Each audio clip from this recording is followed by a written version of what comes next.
وما نريهم من آية إلا هي أكبر من أختها وأخذناهم بالعذاب لعلهم يرجعون۔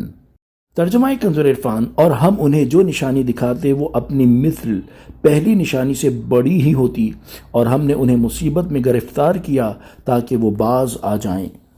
تفسیر صراط الجنان، یعنی ہر ایک نشانی اپنی خصوصیت میں دوسری سے بڑھ چڑھ کر تھی۔ مراد یہ ہے کہ ایک سے ایک اعلیٰ تھی۔ وَأَخَذْنَاهُمْ بِالْعَذَابِ، اور ہم نے انہیں مصیبت میں گرفتار کیا، یعنی جب فرعون اور اس کی قوم نے سرکشی کی تو ہم نے انہیں مصیبت میں گرفتار کیا تاکہ وہ اپنی حرکتوں سے باز آ جائیں اور کفر چھوڑ کر ایمان کو اختیار کر لیں۔ یہ عذاب قحط سالی، طوفان اور ٹڈی وغیرہ سے کیے گئے۔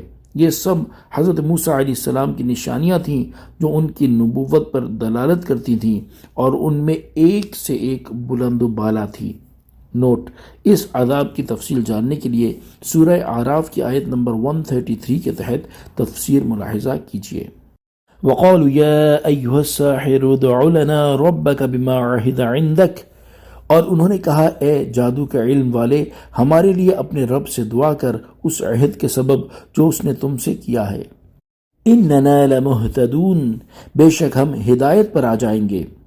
فَلَمَّا كَشَفْنَا عَنْهُمُ الْعَذَابَ إِذَا هُمْ يَنْكُثُونَ، پھر جب ہم نے ان سے وہ مصیبت ٹال دی تو اسی وقت انہوں نے عہد توڑ دیا۔ تفسیر صراط الجنان، ان آیات کا خلاصہ یہ ہے کہ جب فرعون اور اس کی قوم نے عذاب دیکھا تو انہوں نے حضرت موسیٰ علیہ السلام سے کہا اے جادو کے علم والے۔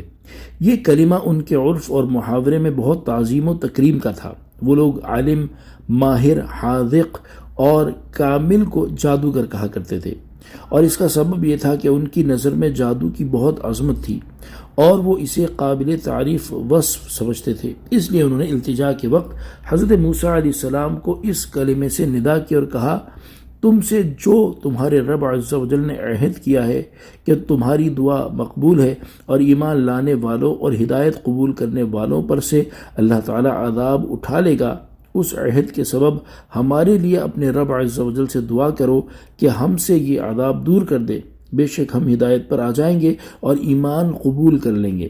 چنانچہ حضرت موسیٰ علیہ السلام نے دعا کی تو ان پر سے عذاب اٹھا لیا گیا۔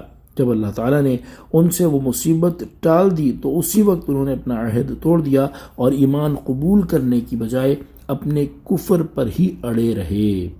نوٹ: یہ واقعہ سورہ اعراف کی آیت نمبر 134 اور 135 میں گزر چکا ہے۔ وَنَادَى فِرْعَوْنُ فِي قَوْمِهِ قَالَ يَا قَوْمِ أَلَيْسَ لِي مُلْكُ مِصْرَ وَهَٰذِهِ الْأَنْهَارُ تَجْرِي مِن تَحْتِي أَفَلَا تُبْصِرُونَ۔ ترجمہ کنز عرفان، اور فرعون نے اپنی قوم میں اعلان کر کے کہا اے میری قوم، کیا مصر کی بادشاہت میری نہیں ہے، اور یہ نہریں جو میرے نیچے بہتی ہیں تو کیا تم دیکھتے نہیں؟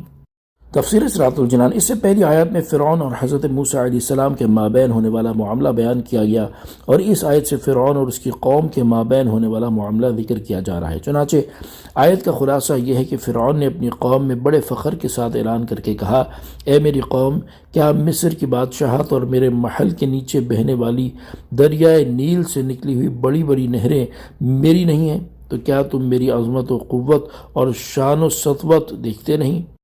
اللہ تعالیٰ کی عجیب شان ہے کہ خلیفہ ہارون رشید نے جب یہ آیت پڑھی اور مصر کی حکومت پر فرعون کا غرور دیکھا تو کہا میں وہ مصر اپنے ایک ادنا غلام کو دے دوں گا۔ چنانچہ انہوں نے ملک مصر خصیب کو دے دیا جو ان کا غلام تھا اور وضو کرانے کی خدمت پر مامور تھا۔ ام انا خیر من هذا الذي هو مہین ولا يكاد يبین، یا میں اس سے بہتر ہوں جو معمولی سا آدمی ہے اور صاف طریقے سے باتیں کرتا معلوم نہیں ہوتا۔ تفسیر صراط الجنان، فرعون نے کہا کہ کیا تمہارے نزدیک ثابت ہو گیا اور تم نے سمجھ لیا کہ میں اس سے بہتر ہوں جو کمزور اور حقیر سا آدمی ہے اور جو اپنی بات بھی صاف طریقے سے بیان کرتا معلوم نہیں ہوتا؟ یہ اس ملعون نے جھوٹ کہا کیونکہ حضرت موسیٰ علیہ السلام کی دعا سے اللہ تعالیٰ نے زبان اقدس کی وہ گرہ زائل فرما دی تھی، لیکن فرعونی اپنے ہی خیال میں تھے۔ اس آیت سے معلوم ہوا کہ اپنے آپ کو نبی سے اعلیٰ کہنا یا نبی کو ذلت کے الفاظ سے یاد کرنا فرعونی کفر ہے۔ فلولا القي عليه اسورة من ذهب او جاء معه الملائكة مقترنين، اگر یہ رسول ہے تو اس پر سونے کے کنگن کیوں نہ ڈالے گئے یا اس کے ساتھ قطار بنا کر فرشتے آتے۔ تفسیر صراط الجنان۔ فرعون نے کہا کہ اگر حضرت موسیٰ علیہ السلام سچے ہیں اور اللہ تعالیٰ نے انہیں ایسا سردار بنایا ہے جس کی اطاعت واجب ہے تو انہیں سونے کا کنگن کیوں نہیں پہنایا گیا۔ فرعون نے یہ بات اپنے زمانے کے دستور کے مطابق کہی کہ اس زمانے میں جس کسی کو سردار بنایا جاتا تھا تو اسے سونے کے کنگن اور سونے کا طوق پہنایا جاتا تھا۔ فرعون نے مزید یہ کہا کہ رسالت کے دعوے میں سچے ہونے کی گواہی دینے کے لیے اس کے ساتھ قطار بنا کر فرشتے کیوں نہیں آتے۔ صلو علی الحبیب صلی اللہ تعالی علی محمد صلی اللہ تعالی علیہ وآلہ وسلم۔